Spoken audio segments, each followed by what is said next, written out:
Sveiki, aš esu Gintautas Gumbelevičius, odontologas, burnos chirurgas. Dirbu odontologijoje daugiau kaip 25 metai, dantų implantacija užsiimu irgi apie 20 metų. Todėl šiandien norėčiau papasakoti jums daugiau apie savo darbą, apie dantų implantaciją, tuo, ko užsiimu kasdien ir atsakyti kai kurios klausimus, kuriuos dažniausiai užduoda mano pacientai. Dažniausiai implanto reikia tada, kai žmogus susiduria su prarastu dantim. Prarasto danties problema yra gana dažna ir iš mūsų dažniausiai beveik visi esam praradę bent po vieną dantį.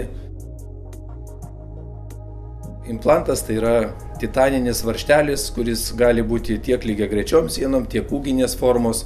Jisai sriegiamas į kaulą ir paliekamas kuriam laikui, kad kaulas prie to implanto priaugtų ir duotų tvirtą jungtį. Kai implantas ir kaulas jau sutvirtėja, tuomet prie to implanto yra prifiksuojama antra dalis ir prisukama atskirų varžtelių, tam, kad imituoti nušlifuotą dantį. Toks implantas yra gaminamas iš metalo titano, kuris yra bioinertiškas metalas ir todėl organizmas į tą metalą nereaguoja, nėra jokių alerginių reakcijų. Čia yra modelis dantų implanto ir protezo burnoje. Tas pilkas metalo varžtelis tai yra dantų implantas, kuris paprastai fiksuojamas kaule, ir ta geltona dalis tai yra prie implanto prisukta protezavimo atrama. Tos dvi dalys sujungiamos tada, kai implantas būna jau integruotas kaule, gera yra patikima jungtis ir tada jau galima startuoti su protezavimu. Šita protezavimo atrama imituoja nušlifuotą dantį ir ant jos gaminamas vainikėlis. Jeigu prarasta daugiau dantų, juos galima atstatyti tiltiniu protezu. Vietoj 3 implantų sriegiami 2 implantai ir ant jų, prie jų prisukus protezinės atramas, galima uždėti 3 vienetų tiltelį. Ir kaip matote, jisai irgi puikiai gali tarnauti žmogui. Jeigu žandikaulis yra bedantis ir žmogus nešioja išimamą protezą, tai dažnai jisai susiduria su tuo, kad apatinėme žandikaulyje tos plokštelės yra paslankios, nesifiksuoja, yra nepatogu valgyti, kalbėti.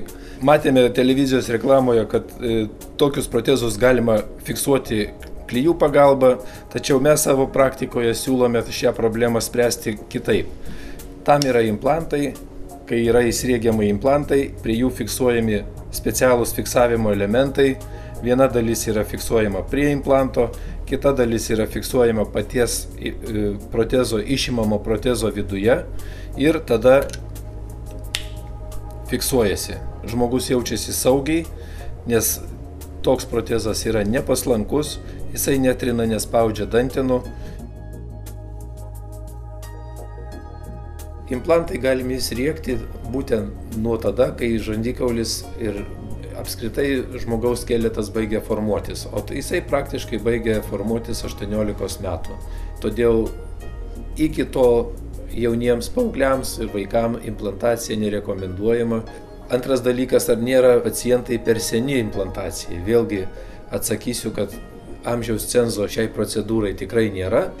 Suaugusio tiek ir pagyvenusio žmogaus kaulai yra pakankamai tvirti, kad būtų juos riegiama. Tiesa, viena kontraindikacija, kada nerekomenduojama sriegti, tai osteoporozės atveju, kai pacientai vartoja bifosfonatus.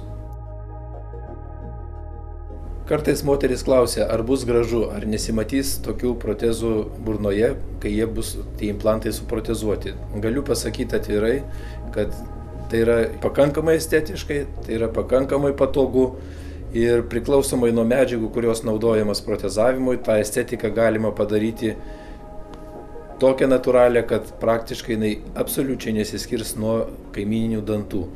Tuo tarpu, žvelgiant į patį protezą, jisai išnyra iš dantenų kaip tikras dantis, todėl pastebėti tokį vainikėlį ar tokį proteziuką praktiškai yra neįmanoma.